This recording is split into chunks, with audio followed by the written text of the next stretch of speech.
If you want to get insanely fast mechanics in Fortnite, then you clicked on the right video. Because today, as one of the top ranked players in NA, I'm going to be showing you all the 10 best ways to get better mechanics in Fortnite. And every mechanic I'm going to show you in this video is designed to end fights in the fastest way possible. And the best part is, they only take a few minutes to learn. So before I do get into the first technique, if you guys do enjoy this content, make sure to like, comment, and subscribe. Also, if you want to support me even more, the best way to do so is by using code Farley in the Fortnite item shop. But with that out of the way, let's get into the first way to get better mechanics in Fortnite.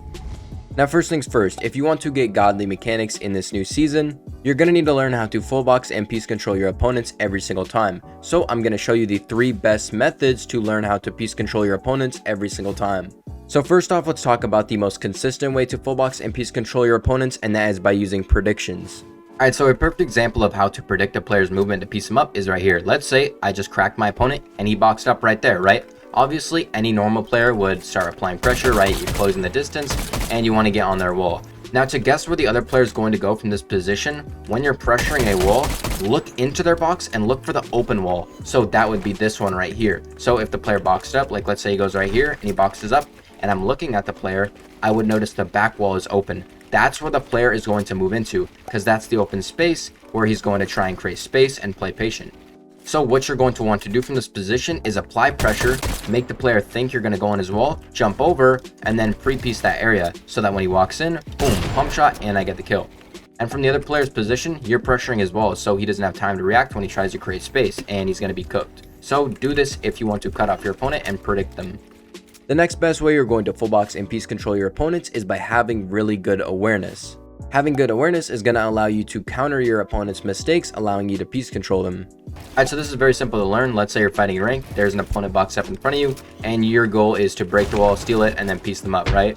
Now, a lot of people will make the mistake of just trying to grab the wall, right, and then piece their opponent. But by the time you do this, if you edit the wall, they could place a ramp, right, and they could be on this side of the ramp, and then they just double it up and they get out. So instead, what you're going to do is as you spray on your opponent's wall or you pickaxe it, look into their box and see if there's a piece in their box. So if there's a cone or if there's a ramp or anything like that.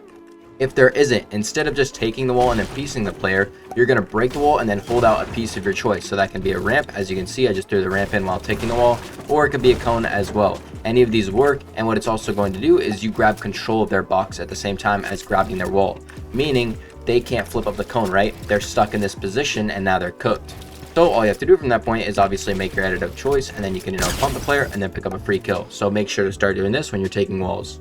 Moving on to the third best way to piece control your opponent, and that is with cutting off angles. Cutting off angles is going to force your opponent into mistakes, which you can counter on, giving you free kills. So to learn cutting off angles is really simple. Let's say you're fighting in ranked and you're trying to fight this player and he's boxed up, right? You're trying to take his wall and you're trying to piece him. Now the mistake that a lot of people make is they try and take the wall and they piece the player. But the problem is if the player is fast enough to react, he can literally just leave the box and he can just create a bunch of boxes of space, and now you're cooked because he can play from a bunch of boxes and kill you.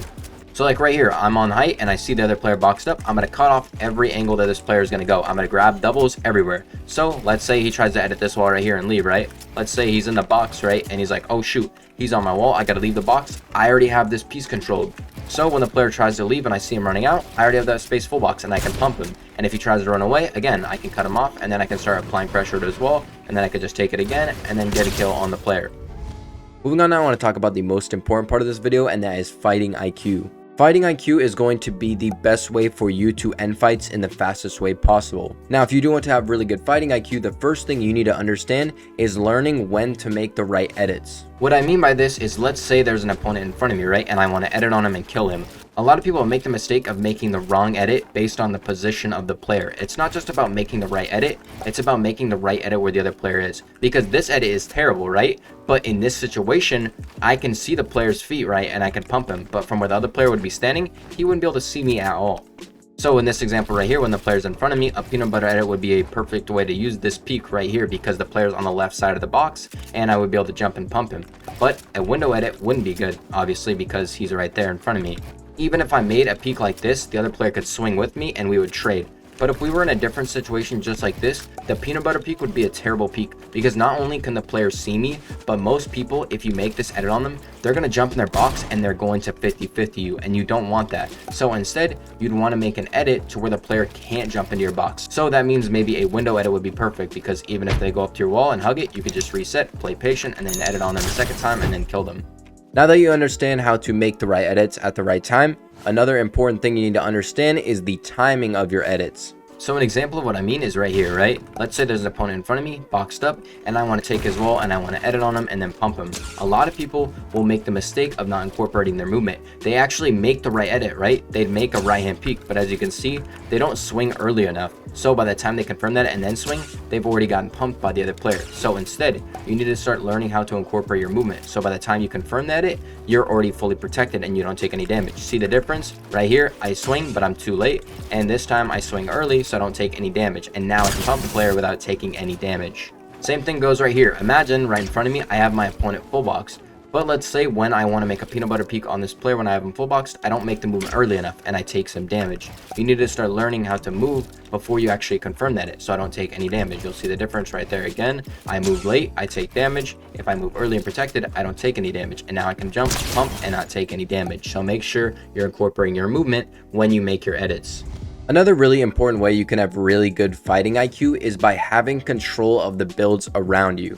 This is especially important when you're dropping onto your opponent's wall and you're trying to piece control them. Alright, so here's a quick example of this. Imagine you're fighting in rank and an opponent drops down below you and he boxes up. This is the player we're fighting, right? If you want to drop onto a player's wall, never just drop onto his wall and try and take it. Because if I'm the player in the box right here and I see you, let's say, drop on this wall right here and you're trying to take the wall, if I see this, what I'm going to do is I'm going to edit through and I'm going to piece you, as simple as that. But the only reason I was able to do this is because there's no control in this area in the first place. So instead, when you drop onto an opponent's wall like this, boom, put walls and edit like this, or anything similar to this. This means that if the player edits on you, boom, I reset the wall and now I'm patient. Now he's on my wall, I can edit and pump him. The same thing goes if I'm literally just dropping on the wall straight, right? If I drop on the wall straight, place a cone. This way, if the player edits on me, boom, I can flip up the cone and I can create space and I can play patient. This means I don't take damage when I drop on my opponent's wall, and when he resets, now I can go back to taking on his wall and then I can kill him. So make sure you're doing this when you drop on your opponent's wall. Moving on now, I'm going to talk about one of the biggest reasons you're dying in ranked or in any game mode for that matter, and that is limiting yourself to one box of space when fighting in ranked. So for example, let's say I'm fighting in rank, someone's up above on high ground, I fight him, and then I get cracked, right? And I'm like, oh shoot, I need to box up and I need to pop meds. Never limit yourself to one box of space.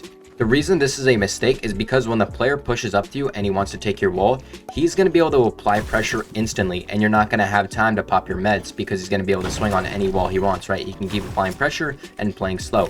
And from your position, you can't pop any meds because you're going to be too busy holding a wall trying not to let the other player steal it.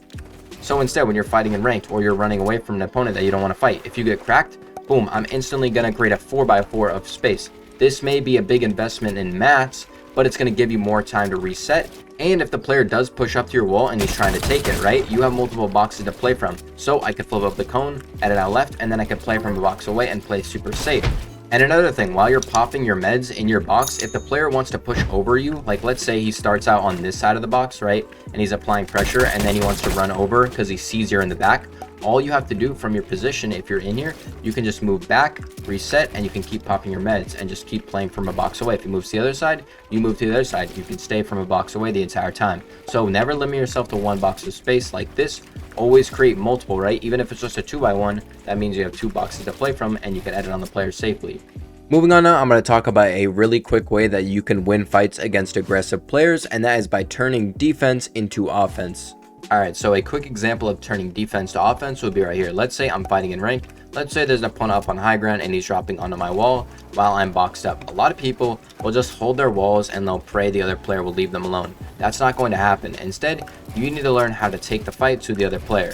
So a very simple example, let's say I'm fighting in ranked, someone cracks me, right? And he's dropping on my wall, and I've created boxes of space. If the player edits out, like let's say he's pushing up to my wall, and he starts to spray on this wall right here, to turn defense to offense, I wouldn't want to hold this wall. Instead, when he drops onto this wall right here, I'd move out to my right, and I'd piece that area, so that when he drops in, I now have him full box, and I can now pump him, and if that doesn't work, boom, I can change angles. Now I have a ramp peak, pump him, and reset. Make sure you're doing this when the other player pushes you. Or let's say you're in a box and a player drops onto your box right with a ramp, right? He drops onto your wall like this, and he wants to drop onto your wall, and he wants to take it. If this happens, a really good trick a lot of people don't know is you can set up a doubleheader like this and then place a cone. So now the player, when he drops, is trapped below the cone, and now he's forced to go out in a different direction. And from that point, you already have the doubleheader, right? So you could just go up and then pre-piece that box and then drop in, pump him, and then kill him. Now that I've talked all about piece control and fighting IQ in general, I'm going to show you 2 of the best endgame tips that I can give you that are going to allow you to consistently win rank games, as well as cash cups, and even games in FNCS as well. Now the first endgame tip I have for you is when you're on high ground in an endgame, you need to start building and tarping at an angle. Now 2 endgame tips I have are very simple. The first is learning how to build at an angle, because a lot of people will just tarp down the center of an endgame, right? Imagine the zone is going through this area right here. A lot of people will just build down the center of the zone, and they won't be able to spray down at the people below them because they have a blind spot below them. If I'm on low ground right now and I see high ground above me, I know they're not going to be able to spray me because I'm right below them, right? And I can just keep tarping in. You never want to do this. Instead, if a player is tarping down below you, let's say I want to spray that player down there and I just want to pressure him, I would go to the side of the zone and I'd build at an angle like this, and I'd stay on the side of the zone and I'd play from a good angle, and this would allow me to apply pressure to everyone on the zone. You see, if you're standing right here, you have limited view of what's below you. You literally can't see like 3 boxes or something like that. But if you're on the side of the zone, you can see everything in front of you and you have a bigger field of vision. And this also means you could see people trying to take high ground from you and you can kill them. And finally, my last endgame tip for you all is going to be learning how to mirror high ground. What I mean by this is, let's say you're in an endgame scenario and you're in this wood box right here, and let's say you need to rotate over there. That's where the zone is pulling. Now, if you want to go to zone safely, you need to mirror height. So what you're going to do is look through your cone or just look out and edit. It really doesn't matter as long as it's safe. Look for high ground. So I'm looking through my cone. I see high ground is right up in front of me right here. That means I wouldn't want to rotate through this side, even if it's the dead side of zone. If I'm rotating here, they have easy field of vision on me and they could spray me. So instead, from this box right here, what I would do is I would edit the wall below me and I'd mirror height, right? And I'd tarp under height. This way I don't get pressured at all on my rotate, and then I could, swap to my hard mats, and then I create my boxes and I didn't take any damage on that rotate. Now that is going to wrap up this video, so if you guys did enjoy, make sure to like and subscribe. I'm also going to be going back to every other day uploads, so stay tuned for that. And YouTube says you'll probably enjoy one of the 2 videos on screen, so go check those out. But with that, I'm out. Peace.